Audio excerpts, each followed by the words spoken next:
ನಮಸ್ಕಾರಾಚಾರ್ಯ. Hare Krishna.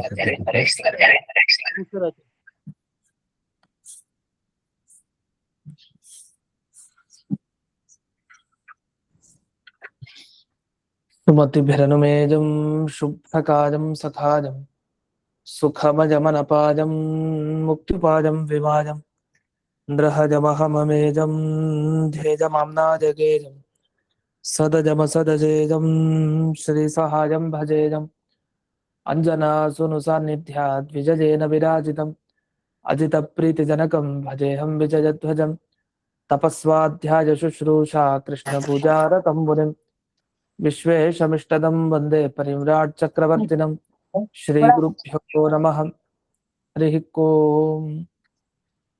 Mute ಮಾಡ್ಕೊಳ್ಳಿ.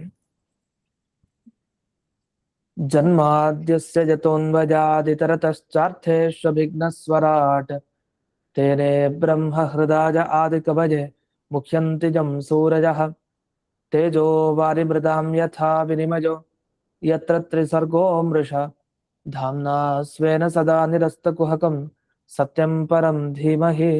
ಓಂ ಸ್ವಸ್ತ್ಯಸ್ತು ಸತಾಂ ಅಶೇಷ ಸನ್ಮಂಗಲಾನಿ ಭವಂತು.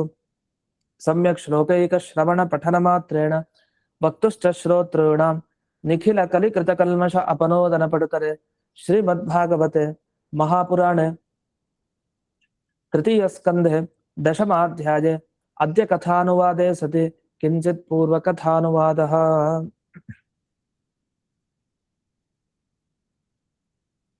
ಇದುವರೆಗೆ 10ನೆಯ ಶ್ಲೋಕದಲ್ಲಿ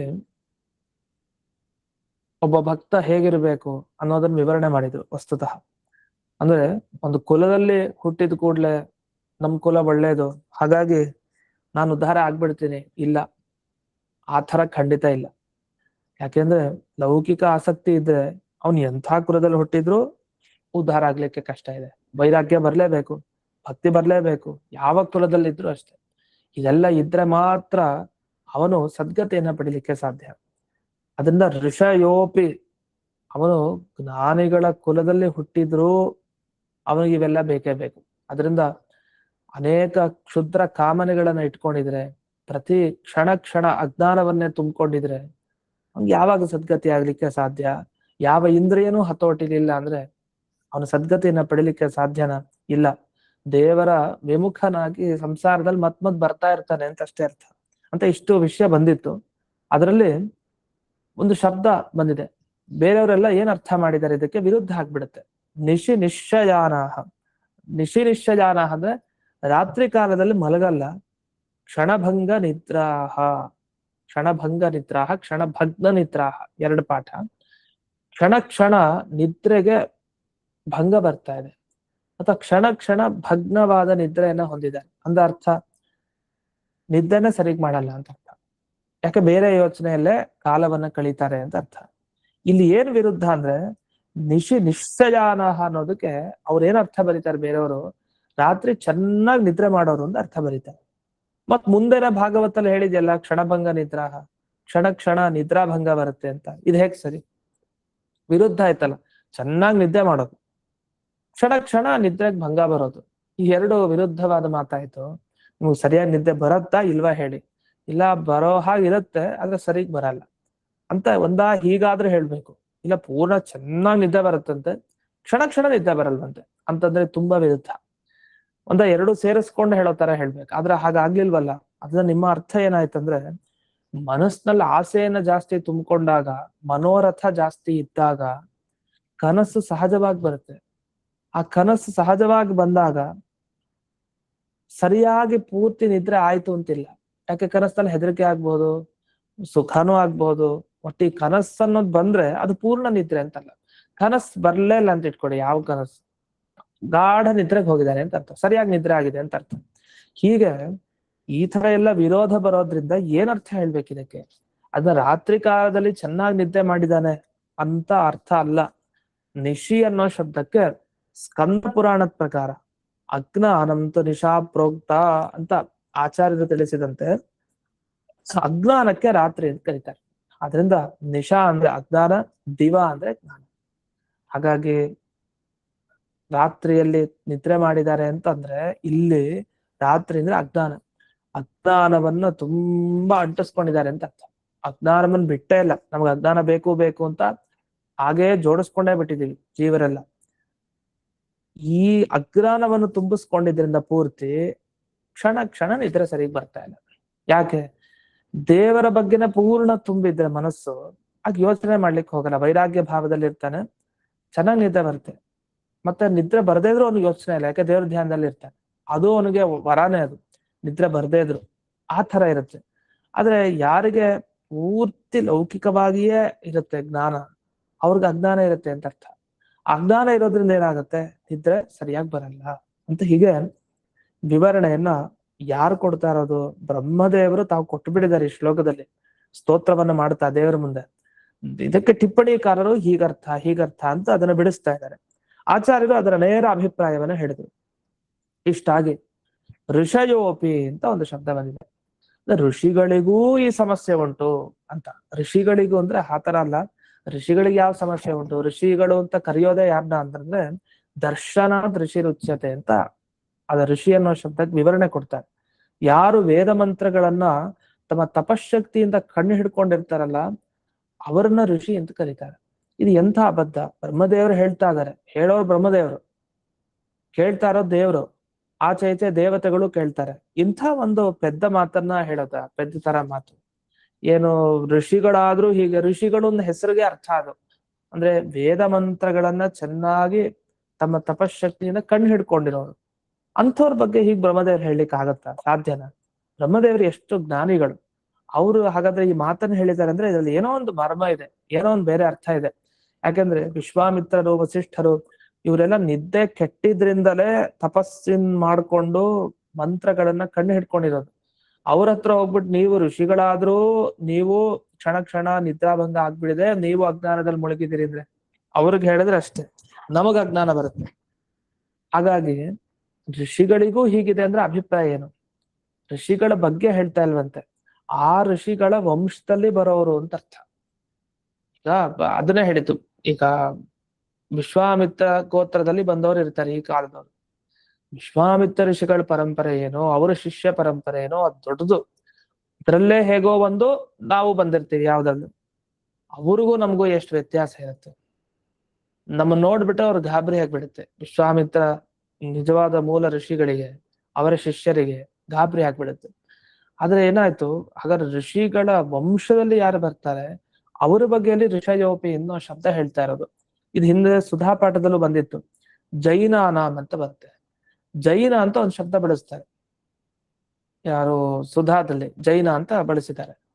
ಅಲ್ಲಿ ಇನ್ನೊಂದು ಶಬ್ದನೂ ಬಳಸಿದ್ದಾರೆ, ಹಾಗೆ ಜಿನಾನಾಮ್ ಅಂತ ಬಳಸಿದ್ದಾರೆ. ಜಿನಾನಾಮ್ ಅನ್ನೋ ಶಬ್ದಕ್ಕೆ ವಿವರಣೆ ಕೊಡ್ತಾ, ಜಿನ ಅಂದ್ರೆ ಒಬ್ನೇ ಇರೋದು, ಜಿನಾ ನಾಮ್ ಅಂತ ಬಹುವಚನ ಹೇಗೆ ಹಾಕಿದ್ರು ಅಂದ್ರೆ, ಅದು ಜಿನ ಅಂದ್ರೆ ಬಹುವಚನ ಹಾಕಿದ್ರೆ ಜಿನ ಪರಂಪರೆಯಲ್ಲಿ ಬರೋರು, ಜಿನನ ಶಿಷ್ಯರು ಅಂತ ಅರ್ಥ. ಹಾಗೆ ಈ ಋಷಯೋಪಿ ಇಂದ ಋಷಿ ಅಂದ್ರೆ ನಿಜವಾಗಿ ಅವರುಗಳೇ ಮುಖ್ಯ. ಯಾರು ಮಂತ್ರ, ಗಾಯತ್ರಿ ಮಂತ್ರ, ಬೇರೆ ಬೇರೆ ಮಂತ್ರಗಳನ್ನ ಕಣ್ಣು ಹಿಡ್ಕೊಂಡಿದ್ದಾರೆ ಅವರೇ. ಆದ್ರೆ ಅವರನ್ನು ತಗೊಳ್ಳೋದಲ್ಲ ಇಲ್ಲಿ. ಈ ಋಷಯ ಅನ್ನೋ ಶಬ್ದದಿಂದ ಋಷಿಗಳ ವಂಶದಲ್ಲಿ ಬರೋನ್ ತಗೊಳ್ಬೇಕು ಮುಂದೆ. ಅಂಥ ವಂಶದಲ್ಲಿ ಬಂದಿರೋರು ಹೀಗಾಗಿರ್ತಾರೆ. ಯಾಕೆ ಹೀಗೆ ಋಷಿಗಳ ವಂಶದಲ್ಲಿ ಬಂದ್ರು ಹೀಗೆ ಅಂದ್ರೆ ಅವರ ಕರ್ಮ ಅಷ್ಟೇ ಅದಕ್ಕೆ ಕಾರಣ. ಅಂಥ ಒಳ್ಳೆ ಕುಲದಲ್ಲಿ ಹುಟ್ಟಿಸಿದ್ರು, ಯೋಗ್ಯತೆ ಇಲ್ದೇನೆ ತಾವು ಬೇರೆ ಬೇರೆ ಕರ್ಮವನ್ನ ಮಾಡ್ಕೊಂಡು ಯಾವ್ದೋ ಬೇರೆ ದಾರಿಲಿದ್ದಾರೆ, ಸರಿಯಾದ ದಾರಿಲೇ ಇಲ್ಲ. ಅದು ಇನ್ನೊಂದು ಆ ದೊಡ್ಡ ದೊಡ್ಡ ವಂಶ ಏನಿರುತ್ತೆ ಅದು ಪೂರ್ಣವಾಗಿ ಹಾಗೆ ಉಳಿಯೋದು ಇಲ್ಲ. ಅದು ಯಾವ್ದೋ ಒಂದ್ ಕಡೆ ವಿಚ್ಛೇದಗೊಳ್ಬಿಡುತ್ತೆ, ನಿಂತು ಹೋಗತ್ತೆ ಒಂದ್ ಕಡೆ. ಅದು ಭಗವಂತಂದಾಗ್ಬೋದು, ಯಾರ್ದೇ ಆಗ್ಬೋದು. ದೊಡ್ಡ ದೊಡ್ಡ ಜ್ಞಾನಿಗಳ ವಂಶ ಎಲ್ಲ ಹಾಗೆ ಕೊನೆಗೆ ಎಲ್ಲೋ ಒಂದ್ ಕಡೆ ನಿಲ್ಬೇಕು ಅಂತಂದ್ರೆ ಏನರ್ಥ, ಅದ್ರ ಮುಂದೆ ಕಲಿಯುಗದ ಒಂದು ಪ್ರಾರಂಭನೂ ಆಗ್ಬೇಕಲ್ಲ. ಆ ರೀತಿ ಕಲಿಯುಗದಲ್ಲೂ ಇದ್ದು ಇನ್ನೂ ಅಧಪತನ ಹೊಂದಬೇಕಲ್ಲ, ಅದಕ್ಕೋಸ್ಕರ ಮಧ್ಯೆ ವಿಚ್ಛೇದಗಳು ಆಗತ್ತೆ. ಅದೇನು ಮಾಡ್ಲಿಕ್ಕೆ ಸಾಧ್ಯ ಇಲ್ಲ. ಆದ್ರೆ ಒಬ್ಬ ಋಷಿ ವಂಶದಲ್ಲಿ ಬಂದವನು ಹೀಗಿರ್ತಾರೆ ಅಂದ್ರೆ ಹಾಗಾದ್ರೆ ಬೇರೆ ದೈತ್ಯ ಕುಲದಲ್ಲಿ ಬಂದವನು ಉದ್ಧಾರ ಆಗ್ಬಾರ್ದು ಅಂತಿಲ್ಲ. ಅದಕ್ಕೆ ಪ್ರಹ್ಲಾದರಾಜರ ಉದಾಹರಣೆ, ಅನೇಕರ ಉದಾಹರಣೆ ಕೊಡೋದು ಅದಕ್ಕೋಸ್ಕರನೇ. ದೈತ್ಯ ಕುಲದಲ್ಲಿ ಬಂದ ಕೂಡಲೇ, ಅಥವಾ ದೈತ್ಯನ ಹೆಂಡತಿ, ದೈತ್ಯನ ಮಗಳು, ದಾನವನ ಮಗಳು, ದಾನವನ ಹೆಂಡತಿ ಒಳ್ಳೆಯವರಾಗಿರ್ಬಹುದು, ಕುಲದಲ್ಲಿ ಬಂದಿರ್ತಾರೆ ಅಷ್ಟೇ. ಆದ್ರೆ ಭಕ್ತಿ ಶ್ರದ್ಧೆಯಿಂದ ಎಲ್ರನ್ನೂ ಮೆರೆಸಿರ್ತಾರೆ ಅಂಥವ್ರು. ಸರಿ, ಇದರಿಂದ ಏನಾಯ್ತು ಕೊನೆಗೆ ಅಂದ್ರೆ, ಜ್ಞಾನಿಗಳ ಕುಲದಲ್ಲಿ ಬಂದವರು ಉದ್ಧಾರ ಆಗಬೇಕು ಅಂದ್ರು ಈ ಭಕ್ತಿ ಶ್ರದ್ಧೆ ಇತ್ಯಾದಿ ಸದ್ಗುಣಗಳನ್ನ ಅಳವಡಿಸ್ಕೊಳ್ಳೇಬೇಕು ಅಂತ ಆಯ್ತು. ಇದಾದ್ಮೇಲೆ ಆಚಾರ್ಯರು ಇಲ್ಲಿ ಒಂದು ವಿವರಣೆ ಮಾಡಿದ್ದಾರೆ. ಅತ್ಯಾಹೃತ ಅರ್ಥಕರಣಾಹ ಅರ್ಥೈಹಿ ಅತ್ಯಾಹೃತಾನಿ ಕರಣಾನಿ ಯೇಷಾಂ ಅಂತ ಇದೊಂದು ಪದಕ್ಕೆ ಬಿಡಿಸಿದ್ದಾರೆ. ಇದಕ್ಕೇನರ್ಥ ಅಂದ್ರೆ ಅರ್ಥೈಹಿ ಅಂದ್ರೆ ವಸ್ತುಗಳು, ನಮ್ ಸುತ್ತಲೂ ಮುತ್ತಲೂ ಇರೋ ವಸ್ತು. ಈ ವಸ್ತು ಏನ್ ಮಾಡ್ತಾ ಇದೆ ಅಂದ್ರೆ ನಮ್ಮ ಇಂದ್ರಿಯಗಳನ್ನ ಸೆಳೀತಾ ಇದೆ, ಅದನ್ನ ಅತ್ಯಾಹೃತ ಅಂತ ಕರೀತಾರೆ. ಅತ್ಯಾಹಾರ ಮಾಡ್ಕೊಳ್ಳೋದು ಚೆನ್ನಾಗಿ ಎಳ್ಕೊಳ್ಳೋದು ಅಂತ ಅರ್ಥ. ಯಾವ್ದನ್ನ? ಇಂದ್ರಿಯಗಳನ್ನ. ನಮ್ಗೆ ಸುತ್ತಲೂ ವಸ್ತುಗಳು ಏನ್ ಮಾಡ್ತಾ ಇದೆ, ಆಕರ್ಷಣೆಗೆ ಒಳಪಡಿಸ್ತಾ ಇದೆ ನಮ್ಮ ಇಂದ್ರಿಯಗಳನ್ನ. ಒಂದ್ ವಸ್ತು ನೋಡ್ಕೊಂಡು ನಮ್ಗೆ ಆಸೆ ಆಗತ್ತೆ, ಅದ್ ಬೇಕು, ಇದ್ ಬೇಕು, ಅದ್ ಬೇಕು ಅಂತ. ಈ ಆಕರ್ಷಣೆಯನ್ನ ಈ ಲೌಕಿಕರೆಲ್ಲ ಪಡ್ಕೊಳ್ತಾ ಇದಾರೆ. ಲೌಕಿಕರು ಅಂದ್ರೆ ಇಲ್ಲಿ ಲೋಕದಲ್ಲಿರೋ ಎಲ್ರು ಲೌಕಿಕರೇ. ಅಂದ್ರೆ ಲೌಕಿಕರು ಅಲೌಕಿಕರು ಅಂತಂದ್ರೆ ವಿಭಾಗ ಹೇಗೆ ಅಂದ್ರೆ, ಈಗ ಭೂಮಿ ಮೇಲೆ ಇರೋರೆಲ್ಲ ಲೌಕಿಕರೇ, ಈ ಲೋಕದಲ್ಲಿ ಇರೋರು ಅಂತ ಅಷ್ಟೇ ಅರ್ಥ ಲೌಕಿಕ ಶಬ್ದಕ್ಕೆ. ಅಲೌಕಿಕ ಅಂದ್ರೆ ಏನರ್ಥ? ಈ ಲೋಕ ಬಿಟ್ಟು ಬೇರೆ ಲೋಕಕ್ಕೆ ಹೋಗಿರೋರು ಅಂತ ಅರ್ಥ ಅಲೌಕಿಕ ಅಂದ್ರೆ. ಆದ್ರೆ ಈಗ ಸದ್ಯದಲ್ಲಿ ಏನಾಗ್ಬಿಡಿದೆ, ರೂಢಿ ಆಗ್ಬಿಡಿದೆ ಆ ಶಬ್ದ. ಲೌಕಿಕ ಅಂತಂದ್ರೆ ಯಾರಿಗೆ ಶಾಸ್ತ್ರಜ್ಞಾನ ಚೂರು ಇರಲ್ಲ, ಯಾರು ಶಾಸ್ತ್ರ ಮಾರ್ಗದಲ್ಲಿ ಇರಲ್ಲ, ಅವ್ರಿಗೆ ಲೌಕಿಕರು ಅಂತ ಕರೆಯೋದು. ಅಲೌಕಿಕರು ಅಂದ್ರೆ ಯಾರು ಶಾಸ್ತ್ರ ಮಾರ್ಗದಲ್ಲಿ ಇರ್ತಾರೋ ಅವ್ರಿಗೆ ಅಲೌಕಿಕರು ಅಂತ. ವಸ್ತುತಃ ಹಾಗಿಲ್ಲ, ಆ ಶಬ್ದಾರ್ಥ ಬೇರೆನೆ. ಅಲೌಕಿಕರು ಲೋಕದಲ್ಲೇ ಇರೋತಾನೆ, ಲೋಕ ಬಿಟ್ಟು ಬೇರೆ ಕಡೆ ಏನಿಲ್ಲ. ಹಾಗಾಗಿ ಲೌಕಿಕ ಅನ್ನೋ ಶಬ್ದದಿಂದ ಎಲ್ರೂ ಬರ್ತಾರೆ. ಆದ್ರೆ ನಾವು ಅದರ ಅರ್ಥವನ್ನು ಸಂಕೋಚ ಮಾಡ್ಕೊಂಡ್ಬಿಟ್ಟಿದೀವಿ. ಇದಕ್ಕೆ ಇಷ್ಟೇ ಅರ್ಥ, ಅಲೌಕಿಕರು ಅಂದ್ರೆ ಇಷ್ಟ ಅರ್ಥ ಅಂತ. ವಸ್ತುತಃ ಶಬ್ದವನ್ನು ನೋಡಿದಾಗ ಲೌಕಿಕ ಅನ್ನೋ ಶಬ್ದಕ್ಕೆ ಲೋಕದಲ್ಲಿ ಇರೋರು ಅಂತ ಅಷ್ಟೇ ಅರ್ಥ.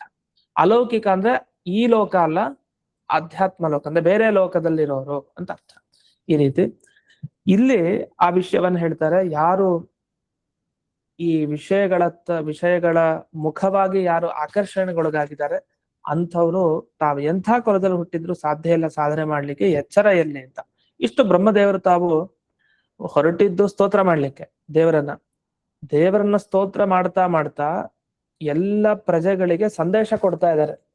ನಾನು ಸೃಷ್ಟಿ ಮಾಡೋ ಪ್ರಜೆಗಳ ಕಥೆ ಎಲ್ಲ ಹೀಗಾಗೋಯ್ತು. ಕೆಲವರು ಮೋಕ್ಷಕ್ಕೆ ಹೋಗುವಂತಹ ಯೋಗ್ಯತೆ ಇರೋರು, ಕೆಲವರು ಅಂಧನ್ ತಮಸ್ಸಿಗೆ ಹೋಗುವಂತಹ ಯೋಗ್ಯತೆ ಇರೋರು, ಕೆಲವರು ಸಂಸಾರದಲ್ಲಿ ಸುತ್ತಿ ಸುತ್ತಿ ಬರ್ಲಿಕ್ಕೆ ಇರುವಂತಹ ಯೋಗ್ಯತೆಯನ್ನ ಪಡೆದವರು ಅಂತ ಇಷ್ಟೆಲ್ಲ ವಿವರಣೆ ಮಾಡಿ ಮುಂದಕ್ಕೆ ಇನ್ನೊಂದು ಮಾತಿಗೆ ಬರ್ತಾರೆ.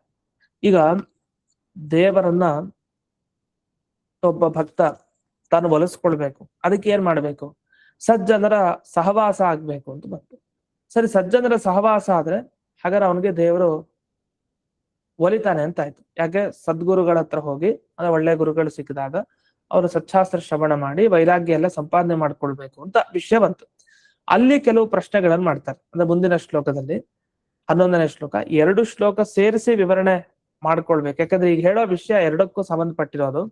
ಇಲ್ಲೇನ್ ಮಾಡ್ತಾರೆ ಕೆಲವರು ಅರ್ಥವನ್ನ ಅಂದ್ರೆ, ಈಗ 2 ಶ್ಲೋಕದಲ್ಲಿ ಗಮನಿಸಿದಾಗ ಏನಾಯ್ತು, ಒಬ್ಬ ಸಾತ್ವಿಕ ಭಕ್ತ ತಾನು ಈ ಸಚ್ಚಾಸ್ತ್ರ ಕೇಳ್ಬೇಕು. ಅದು ಏನೇ ಆಗ್ಲಿ ಶಾಸ್ತ್ರ ಅಂತೂ ಕೇಳಲೇಬೇಕು, ಶಾಸ್ತ್ರ ಶ್ರವಣ ಮಾಡ್ಲೇಬೇಕು. ಅವನು ಭಕ್ತಿಯಿಂದ ಮಾಡ್ತಾನೆ. ಒಬ್ಬ ಸರಿಯಾಗಿ ಕೇಳ್ದ ಶಾಸ್ತ್ರವನ್ನ, ಚೆನ್ನಾಗಿ ಪಾಠ ಕೇಳ್ತಾನೆ, ಚೆನ್ನಾಗಿ ಪ್ರವಚನ ಎಲ್ಲ ಕೇಳ್ದ ಅಂತ ಇಟ್ಕೊಳ್ಳಿ. ಒಬ್ಬ ಭಕ್ತ ಎಲ್ಲ ಕೇಳ್ದಾಗ ಏನಾಗುತ್ತೆ, ಬೇರೆಯವ್ರ ಪ್ರಕಾರ, ಇದು ಆಚಾರ್ಯದ ವ್ಯಾಖ್ಯಾನ ಅಲ್ಲ, ಇತರ ಮತೀಯರು ಬೇರೆ ಮತದವ್ರ ವ್ಯಾಖ್ಯಾನ, ಅವ್ರೇನ್ ಹೇಳ್ತಾರೆ, ಹೌದು ದೇವರ ಬಗ್ಗೆ ಚೆನ್ನಾಗಿ ಶಾಸ್ತ್ರ ಪಾಠಗಳನ್ನ ಪ್ರವಚನನೆಲ್ಲ ಕೇಳಿದಾಗ ದೇವರು ಬಂದು ಅವನ ಹೃದಯದಲ್ಲಿ ನಿಂತ್ಕೊಳ್ತಾನಂತೆ.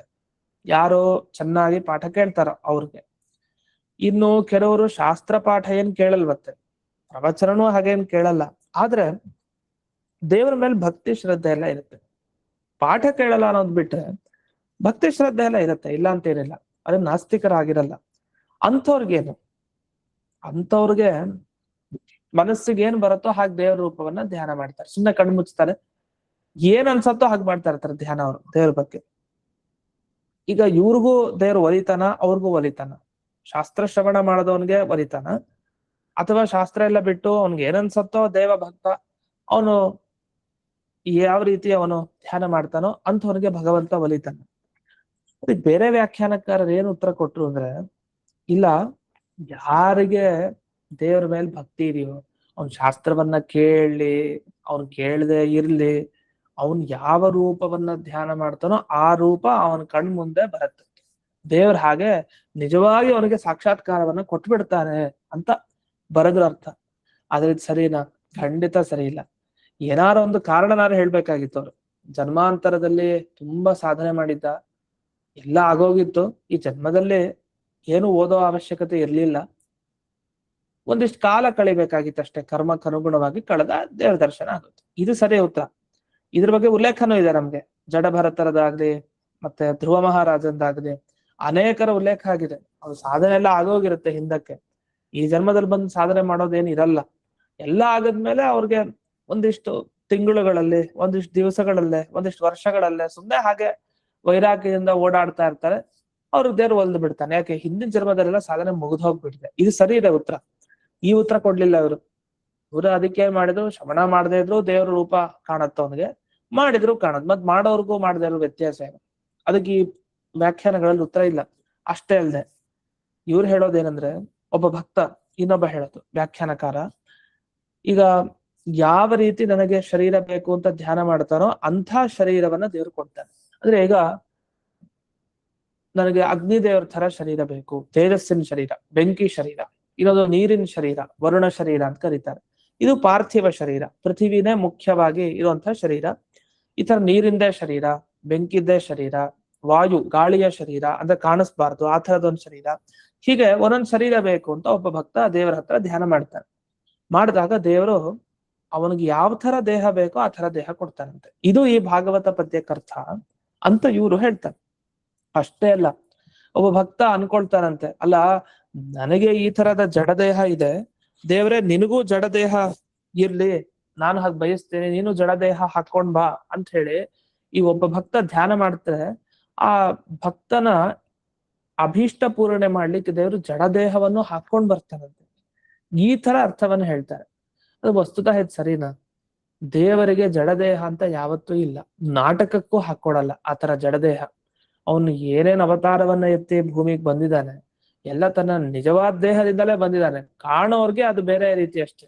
ಆ ಕ್ಷಣದಲ್ಲಿ ಸೃಷ್ಟಿ ಮಾಡ್ತಾನೆ, ಅದನ್ನ ತೋರಿಸ್ತಾನೆ ಅಷ್ಟೇ, ಬಿಟ್ರೆ ತಾನ್ ಜಡದೇಹ ಹಾಕೊಳ್ಳೋದು ಅಂತ ಯಾವತ್ತೂ ಇಲ್ಲ. ಆದ್ರೆ ಈ ಒಬ್ಬ ಭಕ್ತ ಜಡದೇಹ ನೋಡ್ಬೇಕು ನಿಂದು ಅಂತ ಹೇಳ್ಬಿಟ್ನಂತೆ, ಅವ್ನ್ ಜಡದೇಹ ಹಾಕೊಂಡ್ ಬಂದ್ಬಿಟ್ಟಂತೆ ದೇವರು. ಹೀಗೆಲ್ಲ ವ್ಯಾಖ್ಯಾನ ಮಾಡ್ತಾರೆ ಬೇರೆಯವರು. ಇದೆಲ್ಲ ಯಾಕೆ ಮಾಡಿದ್ದು ಅಂದ್ರೆ, ದೇವರ ಧ್ಯಾನದ ಫಲ ಏನು, ಯಾವ ತರ ಧ್ಯಾನ ಮಾಡಿದ್ರೆ ಏನ್ ಫಲ ಸಿಗತ್ತೆ ಅಂದ್ರೆ, ನೀವ್ ಹೇಗ್ ಅನ್ಕೊಂಡ್ ಧ್ಯಾನ ಮಾಡ್ತೀರೋ ಹಾಗೆ ದೇವ್ರು ಫಲ ಕೊಡ್ತಾನೆ ಅಂತ ಒಟ್ಟು ಸಾರ. ಅದಕ್ಕೆ ಏನೇನೋ ಅರ್ಥ ಮಾಡ್ತಾ ಇದ್ದಾರೆ. ಜಡದೇಹ ಬೇಕು ಅಂದ್ರೆ ಆ ಜಡದೇಹ ಕೊಡ್ತಾನೆ ದೇವ್ರು, ಅವನು ಹಾಕೊಂಡ್ ಬರ್ತಾನಂತ ಬೇಕಾದ್ರೆ. ಇನ್ನು ನಮ್ಗೆ ಇನ್ಯಾವ್ದಾರ ದೇಹ ಬೇಕಾ, ಅದು ನೀನು ಹಾಕೊಂಬಂದ್ರೆ ಅವನು ಹಾಕೊಂಡ್ ಬರ್ತಾನಂತೆ. ಹೀಗೆ ದೇವರನ್ನ ನೀವು ಯಾವ್ಯಾವ ದೃಷ್ಟಿಕೋನದಿಂದ ನೀವು ಧ್ಯಾನ ಮಾಡ್ತೀರೋ ಆಯಾ ದೃಷ್ಟಿಕೋನದಿಂದ ದೇವ್ರು ಒಲಿತಾನೆ. ಆದ್ರೆ ಇದು ತಪ್ಪು, ಇದು ಸರಿ ಇಲ್ಲ. ಯಾಕೆ ಅಂದ್ರೆ, ಒಂದು ದೇವರಿಗೆ ಜಡ ಶರೀರ ಯಾವತ್ತೂ ಇಲ್ಲ. ಇನ್ನೊಂದು, ಈ ದೊಡ್ಡ ಪುರುಷಾರ್ಥನ ಇದು. ಏನೂ ಶಾಸ್ತ್ರವನ್ನ ಕೇಳ್ದೇನೆ ತಾನೇನೋ ಧ್ಯಾನ ಮಾಡಿದ್ನಂತೆ, ದೇವ್ರು ಒಲದ್ನಂತೆ, ಒಲದಾಗ ದೇವ್ರು ಇವನೇನ್ ಅನ್ಕೊಂಡಿದ್ದ ಅಂಥ ದೇಹ ಹಾಕೊಂಡ್ ಬಂದಂತೆ. ಇದು ನಿಜವಾಗ್ಲೂ ಉಂಟಾ? ಹೀಗಿಲ್ವೇ ಇಲ್ಲ. ಶಾಸ್ತ್ರದಲ್ಲಿ ಇಲ್ದೇ ಇರೋ ವಿಷಯವನ್ನ ನೀವು ಹೇಳ್ತಾ ಇದ್ರಿ ಅಷ್ಟೇ, ಬಿಟ್ರೆ ಇರುವಂತಹ ವಿಷಯ ಖಂಡಿತ ಅಲ್ಲ. ಅದು ಮಹಾಪುರುಷಾರ್ಥ ಅಲ್ಲ. ಇದು ದೇವರ ಬಗ್ಗೆ ಮಹಿಮೆಯನ್ನು ಹೇಳ್ಬೇಕು, ದೇವರು ನಮಗೆ ಮೋಕ್ಷ ಕೊಡ್ತಾನೆ ಅಂತ ಹೇಳ್ಬೇಕು. ಅದು ಬಿಟ್ಟು ಯಾವ್ದೋ ಜಡದೇಹ ಅವನು ಹಾಕೊಂಡ್ ಬರ್ತಾನೆ, ಇವನ್ಗೂ ಬೇಕಾದ ದೇಹ ಕೊಡ್ತಾನೆ ಅಂದ್ರೆ ಇದು ದೇವ್ರ ಮಹಿಮೆ ಹೇಳ್ತಾ ಇದ್ದೀರಾ? ಸಾಮಾನ್ಯನಾದ ಯಾವ್ದೋ ಒಂದು ಕ್ಷುದ್ರ ದೇವತೆನೂ ವರ ಕೊಡುತ್ತೆ, ಆ ತರ ವರ ಕೊಡೋ ತರ ಈ ದೇವ್ರ ಬಗ್ಗೆ ಆ ಕ್ಷುದ್ರ ದೇವತಾ ಸ್ಥಾನವನ್ನ ತುಂಬಿಸ್ತಾ ಇದ್ದೀರಿ ಆ ದೇವರಿಗೆ, ಅಂದ್ರೆ ಇದು ಸರಿ ಇಲ್ಲ. ಅಷ್ಟೇ ಅಲ್ದೇನೆ ನಿಜವಾದ ಅರ್ಥವನ್ನ ಇಲ್ಲಿ ಹೇಳ್ಬೇಕಾದ್ರೆ ಹೀಗೆ ಹೇಳ್ಬೇಕಂತೆ. ತಂತ್ರಸಾರ ಅನ್ನೋ ಗ್ರಂಥದಲ್ಲಿ ಹೇಳಿದಾರಂತೆ, ಆಚಾರ್ಯರು ತಿಳಿಸ್ತಾರೆ, ಯಾದೃಶೋ ಭಾವಿತಸ್ತ್ವೀಶಃ ತಾದೃಶೋ ಜೀವ ಆಭವೇತ್. ನಿಜ, ಈ ವಾಕ್ಯ ಇರೋದು ಹೀಗೆ. ಏನು, ನೀವು ಯಾವ ರೀತಿ ದೇವರನ್ನ ಧ್ಯಾನ ಮಾಡ್ತೀರೋ ಆ ರೀತಿ ಲಾಭ ಆಗತ್ತೆ ಭಗವಂತನದು. ಆ ರೂಪವನ್ನು ಅವನು ತೋರಿಸ್ತಾನೆ. ಈ ತಮ್ ಯಥಾ ಯಥಾ ಉಪಾಸತೆ ತದೇವ ಭವತಿ. ಯಾವ್ಯಾವ ಗುಣ, ಯಾವ್ಯಾವ ಕ್ರಿಯೆ ಭಗವಂತ ಈಗ ಚಿಕ್ಕ ಮಗುವಿನ ರೂಪದಲ್ಲಿ ಅವನು ಬೆಣ್ಣೆ ಮೊಸರು ಇದನ್ನೆಲ್ಲ ಕದ್ದ ಅಂತ ನೀವು ದಿನಾ ಚಿಂತನೆ ಮಾಡ್ತಾ ಇದ್ರಿ ಅಂತ ಇಟ್ಕೊಳ್ಳಿ. ಬಾಲಕೃಷ್ಣನ ಚಿಂತನೆ ದಿವಸ ಮಾಡ್ತಾ ಇದ್ರಿ, ಕಣ್ಣು ಮುಚ್ಕೊಂಡು ಧ್ಯಾನ ಮಾಡ್ತಾ ಇದ್ರಿ. ಬಾಲಕೃಷ್ಣನ ರೂಪದಲ್ಲಿ ದರ್ಶನ ಕೊಡ್ತಾನೆ ಭಗವಂತ, ಕೊಡಲ್ಲ ಅಂತಿಲ್ಲ, ಖಂಡಿತ ಕೊಡ್ತಾನೆ. ಹೀಗೆ ಒಬ್ಬೊಬ್ಬರಿಗೆ ಒಂದೊಂದು ರೀತಿ ಚಿಂತನೆಯ ಪಕ್ವತೆಯನ್ನು ಯಾವಾಗ ಪಡಿತಾರೋ ಆ ವಿಷಯದಲ್ಲಿ ಭಗವಂತ ಅದೇ ರೂಪದ ದರ್ಶನವನ್ನ ಕೊಡ್ತಾನೆ. ಆದ್ರೆ ಇಲ್ಲಿ ಹೇಳ್ತಾ ಇರೋದು ಈ ರೂಪಗಳ ದರ್ಶನ ಅಲ್ಲ. ಇದು ಇರ್ಲಿ, ನರಸಿಂಹನ ಚಿಂತನೆ ಮಾಡಿದ್ರೆ, ಹಯಗ್ರೀವನ ಚಿಂತನೆ ಮಾಡಿದ್ರೆ, ಇನ್ಯಾವ್ದಾರ ರೂಪದ ಚಿಂತನೆ ಮಾಡಿದ್ರೆ ಆ ರೂಪ ಕಾಣಿಸ್ಬಹುದು, ನಮ್ಗೆ ಅದು ಮುಖ್ಯ ಅಲ್ಲ. ದೇವರ ರೂಪ ನೋಡೋದು ಅಲ್ಟಿಮೇಟ್ ಅಲ್ಲ, ಅದೇ ದೊಡ್ಡ ವಿಷಯ ಅಲ್ಲ. ಆದ್ರೆ ಬಿಂಬ ರೂಪ ನೋಡೋದು ಮುಖ್ಯ. ಆ ಬಿಂಬ ರೂಪ ನೋಡಿದ್ರೆ ಮಾತ್ರ ಅವನು ಮೋಕ್ಷ ಸಿಗೋದು. ದೇವರ ಸಾಕ್ಷಾತ್ಕಾರ ಆಗೋದು ದೊಡ್ಡ ವಿಷಯ ನಿಜ, ದೇವರ ಹಾಗೆಲ್ಲ ಕಾಣಿಸಲ್ಲ. ಅವನು ಕಂಡ್ರು ನಮ್ಮ ಬಿಂಬ ರೂಪ ಏನಿರುತ್ತಲ್ಲ ಆ ಬಿಂಬ ರೂಪ ನೋಡ್ಬೇಕು. ನಮ್ಮ ಹೃದಯ ಕಮಲದ ಒಳಗಡೆ ಇರುತ್ತಲ್ಲ ಆ ರೂಪ ಹೊರಗೆ ಬಂದು ನಮಗ್ ದರ್ಶನ ಕೊಡ್ಬೇಕು. ಅದು ಕೊಟ್ರೆ ನಿಜ ಅವನಿಗೆ ಮೋಕ್ಷ ಹಂತದಲ್ಲಿ ಇದಾನೆ ಅಂತ ಅರ್ಥ. ಏನಂದ್ರೆ ಮೋಕ್ಷ ಸಿಗಲ್ಲ, ದೇವರ ದರ್ಶನ ಆಯ್ತು ಮೋಕ್ಷ ಸಿಗಲ್ಲ, ಯಾವ್ದಾದ್ರು ಲೋಕದಲ್ಲಿ ಇರ್ತಾನೆ, ಅದು ಉಪಯುಕ್ತ ಅಲ್ಲ. ಅಂದ್ರೆ ಒಂದ್ ಹಂತಕ್ಕೆ ಹೋಗಿ ಹೋಗಿ ಈ ಸದ್ಯಕ್ಕೆ ದೇವರ ದರ್ಶನ ಕೊಡೋದೇ ದೊಡ್ಡ ವಿಷಯ ನಮ್ಗೆ ಮನುಷ್ಯರಿಗೆ. ಯಾಕಂದ್ರೆ ಸಂಸಾರದಲ್ಲಿ ಇದ್ದೀವಿ, ಈ ಭೂಲೋಕದಲ್ಲಿದ್ದು ಇನ್ನೂ ಎಷ್ಟು ಜನ್ಮ, ಇನ್ನೂ ಎಷ್ಟು ಸಾಧನೆ ಆಗ್ಬೇಕು. ಸದ್ಯಕ್ಕೆ ದೇವರ ದರ್ಶನ ಅದು ದೊಡ್ಡ ವಿಷಯ. ಆದ್ರೆ ದೇವರ ದರ್ಶನವನ್ನು ಈಗಾಗ್ಲೇ ಪಡೆದ ಋಷಿಗಳು ಮುನಿಗಳೆಲ್ಲ ಇದ್ದಾರೆ, ಅವರಿಗೆ ಇನ್ನು ಬಿಂಬರೂಪ ದರ್ಶನ ಆಗ್ಲಿಲ್ವಲ್ಲ ಅನ್ನೋ ಕೊರಗಿದೆ. ಅಂದ್ರೆ ಏನೋ ಒಂದ್ ಕೊರಗಿದ್ದೇ ಇರುತ್ತೆ. ಎಲ್ಲಿವರೆಗೆ ಮೋಕ್ಷ ಸಿಗೋವರೆಗೆ ಒಂದ್ ಕೊರಗಿದ್ದೇ ಇರುತ್ತೆ. ಅಯ್ಯೋ ಇನ್ನೂ ಬಿಂಬರೂಪ ಕಾಣಿಸ್ತಾ ಇಲ್ಲ ದೇವ್ರದು, ಇದು ಬೇರೆ ಎಲ್ಲ ರೂಪ ಕಾಣ್ತು ಅಂತ ಇದ್ದೇ ಇರುತ್ತೆ. ಹಾಗಾಗಿ ಇಲ್ಲಿ ಅರ್ಥ ಏನ್ ಮಾಡ್ಬೇಕಂದ್ರೆ, ಒಬ್ಬ ಜ್ಞಾನಿ ತನ್ನ ಲೌಕಿಕವನ್ನೆಲ್ಲ ಮರೆತು ವೈರಾಗ್ಯ ಭಕ್ತಿ ಶ್ರದ್ಧೆಗಳಿಂದ ತನ್ನ ಯೋಗ್ಯತೆಗೆ ಅನುಗುಣವಾಗಿ ಶಾಸ್ತ್ರದಲ್ಲಿ ಮುಳುಗಿ ಮನನ ಮಾಡಿ ಧ್ಯಾನ ಮಾಡಿ ಯಾರ ಅನುಗ್ರಹ ಪಡಿಬೇಕು ಅಂದ್ರೆ ಬಿಂಬರೂಪಿ ಪರಮಾತ್ಮನ ಅನುಗ್ರಹ ಪಡಿಬೇಕು. ಆ ಬಿಂಬರೂಪಿ ಪರಮಾತ್ಮನ ಬಗ್ಗೆ ತಿಳಿಸೋದು ಶಾಸ್ತ್ರನೇ. ನಮಗೆ ಬಿಂಬ ಅಂದ್ರೆ ಒಂದು ವಿಷಯ ಹೇಳಿದೆ ನಾನು, ಏನು, ಹೃದಯ ಕಮಲದಲ್ಲಿ ಇರುವಂತಹ ಭಗವಂತನ ರೂಪ ಅಷ್ಟೇ ಅಲ್ಲ, ಆ ಬಿಂಬ ರೂಪದ ಬಗ್ಗೆನೆ ವಿಶೇಷವಾಗಿ ಚರ್ಚೆಗಳಿದೆ ತುಂಬಾ. ಬಿಂಬ ಅನ್ನೋದ್ರ ಬಗ್ಗೆನೆ ಲಕ್ಷಣಗಳು ಹೇಳ್ತಾರೆ. ಇದು ಎಲ್ಲಿದೆ ಅಂದ್ರೆ ನ್ಯಾಯಸುಧಾ ಗ್ರಂಥ ವ್ಯಾಖ್ಯಾನಗಳಲ್ಲಿ ಸಿಗತ್ತೆ. ಅಲ್ಲಿ ಲಘು ರಸರಂಜನಿ ಅಂತ ಒಂದು ಟಿಪ್ಪಣಿ ಇದೆ, ರಸರಂಜನಿ ಲಘು ರಸರಂಜನಿ ಅಂತ 2 ಟಿಪ್ಪಣಿ. ಮಾದನೂರು ವಿಷ್ಣು ತೀರ್ಥರ ಒಂದು ಟಿಪ್ಪಣಿ ಇದೆ ವಿಶೇಷವಾಗಿ ಸುಧಾಕ್ಕೆ. ಅಲ್ಲಿ ಅವರು ತುಂಬಾ ಚೆನ್ನಾಗಿ ಬರೀತಾರೆ. ಅವರು ಏನ್ ಹೇಳ್ತಾರೆ, ಭಾಗವತದಲ್ಲಿ ತಗೊಂತಾರೆ, ಭಾಗವತದ ಪ್ರಮಾಣ ತಗೊಳ್ತಾರೆ ಅವರು. ಭಾಗವತ ಪ್ರಮಾಣವನ್ನು ತಗೊಂಡು ಜಯತೀರ್ಥರ ಬಿಂಬರೂಪ ಯಾವುದು ಅಂತ ಹೇಳ್ತಾರೆ ಅವರು. ಅಷ್ಟು ಅಲ್ಲಿ ತನಕ ಹೋಗ್ತಾರೆ, ಅಂಥ ಒಂದು ಪಾಂಡಿತ್ಯ. ಅಷ್ಟು ನಿಖರವಾಗಿ ಇಲ್ಲ ಇದು ಜಯತೀರ್ಥರ ಬಿಂಬರೂಪ ಅಂತ ಹೇಳ್ತಾ ಹೋಗ್ತಾರೆ. ಅದ್ ಹೇಗ್ ಸಾಧ್ಯ ಹೀಗೆ ಹೇಳಲಿಕ್ಕೆ? ಭಾಗವತ ಪರಿಶೀಲನೆ ಮಾಡ್ತಾರೆ ತುಂಬಾ. ಭಾಗವತ ಸಾರೋದ್ಧಾರನೂ ಬರ್ತಾರೆ. ಇದು ಯಾವಾಗ್ಲೂ ಒಮ್ಮೆ ಹಿಂದೆ ಈ ವಿಷಯ ಹೇಳಿರ್ಬೋದು ನಾನು ಪಾಠದಲ್ಲಿ. ಭಾಗವತ ಸಾರೋದ್ಧಾರವನ್ನ ನೋಡಿ ಅದರಲ್ಲಿ ರಹುಗಣ ಮಹಾರಾಜನ ಪ್ರಸಂಗ ಬರುತ್ತೆ, ಜಡಭರತರ ಪ್ರಸಂಗ. ಆ ಪ್ರಸಂಗವನ್ನು ತಗೊಂಡು ಅವರಿಬ್ರು ಸಂವಾದ ನಡೆಯುತ್ತೆ, ರಹುಗಣ ಮಹಾರಾಜ ಮತ್ತೆ ಜಡಭರತರದು. ಆ ಸಂವಾದ ನಡಿಬೇಕಾದ್ರೆ ಜಡಭರತರ ಬಾಯಲ್ಲಿ ಬಿಂಬದ ಬಗ್ಗೆ ಹೇಳಿಸ್ತಾರೆ. ಬಿಂಬ ಅಂದ್ರೆ ಏನು, ಅದಕ್ಕೆ ಸುಮಾರು ಲಕ್ಷಣ ಇದೆ, ಒಂದು 4-5 ಲಕ್ಷಣ ಇದೆ ಬಿಂಬ ಅಂದ್ರೆ ಏನು ಅಂತ. ಅಲ್ಲಿ ಚಿಕ್ಕ ಲಕ್ಷಣ ಇರಂದ್ರೆ ನಮ್ಮ ಹೃದಯ ಕಮಲದಲ್ಲಿ ಇರುವಂತಹ ದೇವರ ಒಂದು ರೂಪ ಅಷ್ಟೇ. ವಿಸ್ತಾರವಾಗಿ ನೋಡಿದ್ರೆ ಅದ್ರ ಬಗ್ಗೆನೇ ಒಂದು ವಿವರಣೆ ಮಾಡ್ಬೋದು, ಅಷ್ಟು ದೊಡ್ಡದಾಗಿದೆ ಆ ಪ್ರಕರಣ. ಅದನ್ನ ತಮ್ಮ ಪೂರ್ತಿ ಬರ್ದಿಲ್ಲ ಸುಧಾ ಟಿಪ್ಪಣಿ. ಅದು ಪೂರ್ತಿ ಬರ್ದಿಲ್ಲ ಅನ್ನೋದಕ್ಕಿಂತ ಬರ್ದಿದ್ರು ನಮಗ್ ಸಿಕ್ಕಿಲ್ಲ ಅಂತ ಹೇಳ್ಬೇಕು. ಬರ್ದಿರ್ಬೋದು ಅವರು, ನಮಗ್ ಸಿಕ್ಕಿರೋದು ಪೂರ್ತಿ ಸಿಕ್ಕಿಲ್ಲ, ಸ್ವಲ್ಪ ಸಿಕ್ಕಿದೆ. ಆ ಸಿಕ್ಕಿರೋದ್ರಲ್ಲೇ ಇದ್ರ ಬಗ್ಗೆ ಬಹಳ ಬೆಳಕನ್ನ ಚೆಲ್ಲಿದ್ದಾರೆ. ಇದು ಭಾಗವತಲ್ಲಿ ಬರೋ ವಿಷಯನೂ ಅದೇ, ಮತ್ತೆ ಇದು ಬ್ರಹ್ಮಸೂತ್ರದಲ್ಲೂ ಅದನ್ನೇ ಹೇಳ್ತಾರೆ. ಏನಂದ್ರೆ ಬಿಂಬರೂಪ ದರ್ಶನ ಅದು ಮುಖ್ಯ, ಅದು ಖಂಡಿತ ಒಪ್ಲೇಬೇಕು. ಆ ಬಿಂಬರೂಪ ದರ್ಶನ ಆಗಬೇಕು ಅಂದ್ರೆ ನೀವು ಯಾವ ಬಿಂಬರೂಪ ಭಗವಂತನದಿದೆ ನಮ್ದು ಯಾವುದು ಗೊತ್ತಾಗಲ್ಲ. ಅದಕ್ಕೆ ನಿಯತ ಗುರುಗಳು ಸಿಗ್ಬೇಕು ಅಂತ ಹೇಳ್ತಾರೆ. ಒಬ್ಬ ಅಪರೋಕ್ಷ ಜ್ಞಾನಿಯಾದ ಗುರು ಯಾವುದೋ ಒಂದು ಜನ್ಮದಲ್ಲಿ ಯಾವುದೋ ಒಂದು ಕಾಲದಲ್ಲಿ ಸಿಗ್ತಾರೆ. ಅವ್ರು ಬಂದು ಉಪದೇಶ ಕೊಡ್ತಾರೆ. ಅವ್ರ ಮೋಕ್ಷಕ್ಕೆ ಯೋಗ್ಯ ಜೀವಿ ಅಂತ ಆಗಿದ್ರೆ ಬಂದು ಉಪದೇಶ ಕೊಡ್ತಾರೆ, ನೋಡು ಈ ರೂಪ ನೀನು ಧ್ಯಾನ ಮಾಡು ನಿನಗೆ ಒಳ್ಳೇದಾಗುತ್ತೆ ಅಷ್ಟೇ. ಅವ್ರು ಉಪದೇಶ ಕೊಟ್ಟು ಆ ಕ್ರಮವನ್ನ ಹೇಳ್ಕೊಡ್ತಾರೆ. ಆದ್ರೆ ಆ ಗುರುಗಳು ಸಿಗ್ಬೇಕು ಅಂದ್ರೆ ಇವ್ರಿಗೆ ಸುಮ್ನೆ ಸಿಗಲ್ಲ. ಯಾವ್ದೋ ಜನ್ಮದಲ್ಲಿ ಇವ್ರು ತುಂಬಾ ವಿರಕ್ತರಾಗಿ ವೈರಾಗ್ಯ ಶಿಖಾಮಣಿಗಳಾಗಿ ಆ ಜನ್ಮದಲ್ಲಿ ಏನೋ ಒಂಥರ ಇರ್ತಾರೆ, ಅವ್ರದೇ ಜೀವನ ಬೇರೆ ಇರುತ್ತೆ ಶೈಲಿ. ಆ ಥರದ್ರಲ್ಲಿ ಅವ್ರಿಗೆ ಯಾರೋ ಒಬ್ರು ಗುರುಗಳು ಸಿಗ್ತಾರೆ, ಅವಾಗ ಉಪದೇಶ ಕೊಡ್ತಾರೆ, ಆಗ ಅಂತ ವ್ಯಕ್ತಿಗೆ ಅನುಗ್ರಹ ಆಗುತ್ತೆ. ಇದಿರೋದು ಅದೇ ವಿಷಯವನ್ನ ಇಲ್ಲಿ ಆಚಾರ್ಯರು ತಿಳಿಸ್ತಾ ಇರೋದು. ಬಿಂಬರೂಪಿ ಪರಮಾತ್ಮನ ಯಾವ ಗುಣ ಯಾವ ಕ್ರಿಯೆ ಎಲ್ಲ ಇದೆಯೋ ಅದನ್ನ ಚಿಂತಿಸುವಂತಹ ವ್ಯಕ್ತಿಗೆ ಆ ರೂಪದ ದರ್ಶನ ಆಗತ್ತೆ. ಆ ಭಗವಂತ ಏನ್ ಮಾಡ್ತಾನೆ ಅಂದ್ರೆ ಆ ಜೀವಿಗೆ ಯಾವ ರೀತಿ ಶರೀರ ಕೊಡ್ಬೇಕು ಅದನ್ನೆಲ್ಲ ತೀರ್ಮಾನ ಮಾಡಿ ಅಂತ ಒಳ್ಳೆ ಶರೀರವನ್ನ ಕೊಡ್ತಾನೆ. ಮೋಕ್ಷದಲ್ಲಿ ಅವನು ಅಂಥ ಆನಂದವನ್ನ ಅನುಭವಿಸುವ ಹಾಗೆ ಮಾಡ್ತಾನೆ. ಇದೇ ನಿಜವಾದ ಪುರುಷಾರ್ಥ ಅಂತ ಈ ಭಾಗಗಳನ್ನು ವಿಮರ್ಶೆ ಮಾಡಿದ್ದಾರೆ. ಇದೇನ್ ಬಿಂಬದ ಭಾಗ ಬಂತಲ್ಲ ಈ ಭಾಗನೂ ತಗೊಂಡಿದ್ದಾರೆ. ವಿಶೇಷವಾಗಿ ರಹುಗಣ ಮಹಾರಾಜನ ಪ್ರಸಂಗ ತಗೊಂಡು ವರ್ಣನೆಯನ್ನ ಅಲ್ಲಿ ಮಾಡ್ತಾರೆ. ಇನ್ನು ಮುಂದೇನು ಭಾಗವತ ನಾವು ನೋಡ್ತೀವಿ, ಮುಂದಿನ ಸ್ಕಂದಗಳಲ್ಲಿ ಯಾವಾಗ ರಹುಗಣ ಮಹಾರಾಜನ ಪ್ರಸಂಗ ಬರುತ್ತೆ ಆಗ ಬಂದಾಗ ಬಿಂಬ ಅಂದ್ರೆ ಏನು, ಎತ್ತ, ಎಲ್ಲ ವಿಚಾರಗಳು ವಿಸ್ತಾರವಾಗಿ ಬರುತ್ತೆ. ಅಷ್ಟೇ ಅಲ್ಲದೆ ಇಲ್ಲಿ ತದ್ವಪುಹು ತೇಷಾಂ ಪ್ರಣಯಸೆ, ಪ್ರಣಯಸೆ ಅಂತ ಒಂದು ಶಬ್ದ ಬಿಡಿಸ್ತಾರೆ ಈ ಭಾಗವತಲ್ಲಿ. ಪ್ರಣಯಸೆ ಅಂದ್ರೆ ಏನರ್ಥ? ಯಾರ್ಯಾರು ಏನೇನು ಶರೀರ ಬೇಕು ಅಂತ ಅನ್ಕೊಂಡಿದ್ರು, ಯಾವ್ಯಾವ ರೂಪ ಬೇಕು, ಭಗವಂತನದು ದರ್ಶನ ಬೇಕು ಅಂತ ಅಂಥ ರೂಪ ತೋರಿಸ್ತಾನೆ, ಇಲ್ಲ ಅಂತಿಲ್ಲ. ಆದ್ರೆ ಬಿಂಬ ರೂಪವನ್ನ ತೋರಿಸ್ತಾ ಹಾಗೆ ಈ ಭಕ್ತರಿಗೆ ಅವನ್ ಥರನೇ ಒಂದು ಶರೀರನೂ ಕೊಡ್ತಾನೆ. ಇದನ್ನ ಸಾರೂಪ್ಯ ಮುಕ್ತಿ ಅಂತ ಕರೀತಾರೆ. ಸಾರೂಪ್ಯ ಅಂದ್ರೆ ದೇವರ ಥರನೇ ಮುಕ್ತನಿಗೂ ಶಂಖ ಚಕ್ರ ಗದೆಗಳೆಲ್ಲ ಇರುತ್ತಂತೆ. ಶಂಖ ಚಕ್ರ ಗದಾ ಪದ್ಮ ಎಲ್ಲ ಇಟ್ಕೊಂಡಿರ್ತಾನೆ. ದೇವರ ಥರ ರೂಪ ಇರುತ್ತೆ ಹೋಲಿಕೆಯಲ್ಲಿ. ಈ ತರ ರೂಪವನ್ನು ದೇವರು ಕರುಣಿಸ್ತಾನೆ ಅಂತ ಒಂದು ಮಾತಿದೆ. ಅಷ್ಟೇ ಅಲ್ಲದೇನೆ ಪ್ರಣಯಸೆ ಅಂತ ಒಂದು ಶಬ್ದ ಬಂತು. ಪ್ರಣಯ ಅಂದ್ರೆ ಪ್ರೀತಿ ಅಂತ ಅರ್ಥ ಇದೆ. ಪ್ರೀತಿ ಪ್ರಣಯ ಅಂತ ಆ ಅರ್ಥದಲ್ಲಿ ಬಳಸೋದು. ಇಲ್ಲಿ ಪ್ರಣಯಸೆ ಅಂತಂದ್ರೆ ಪ್ರಕಟ ಮಾಡೋದು ಅಂತ ಅರ್ಥ ಈ ಶಬ್ದಕ್ಕೆ. ಇದೊಂದು ವಿಶೇಷ ಅರ್ಥ. ಅದನ್ನ ಪ್ರಣಯಸೆ ಅಂತ ಬಂದಾಗ್ಲೆಲ್ಲ ಭಗವಂತನ ವಿಷಯದ ಬಗ್ಗೆ ಬಂದ್ರೆ ಪ್ರಕಟನ ಮಾಡ್ತಾನೆ ರೂಪವನ್ನ ಅಂತ ಈ ಅರ್ಥವನ್ನು ತಗೊಳ್ಬೇಕು ಅಂತ ಅದನ್ನು ಬಿಡಿಸಿದ್ದಾರೆ. ಇನ್ನೂ ಹಲವು ವಿಷಯಗಳಿದೆ, ಅದೇನು ಅನ್ನೋದನ್ನ ಮುಂದಿನ ಪಾಠದಲ್ಲಿ ನೋಡೋಣ ಅಂತ ಹೇಳ್ತಾ ಇಂದಿನ ಪಾಠವನ್ನ ಗುರುವಂತರ್ಗತ ವ್ಯಾಸತೀರ್ಥ ಗುರುವಂತರ್ಗತ ಭಾರತೀಯ ರಮಣ ಮುಖ್ಯ ಪ್ರಾಣಾಂತರ್ಗತ ಶ್ರೀಮನ್ಮೂಲ ಗೋಪಾಲಕೃಷ್ಣನಿಗೆ ಅರ್ಪಣೆ.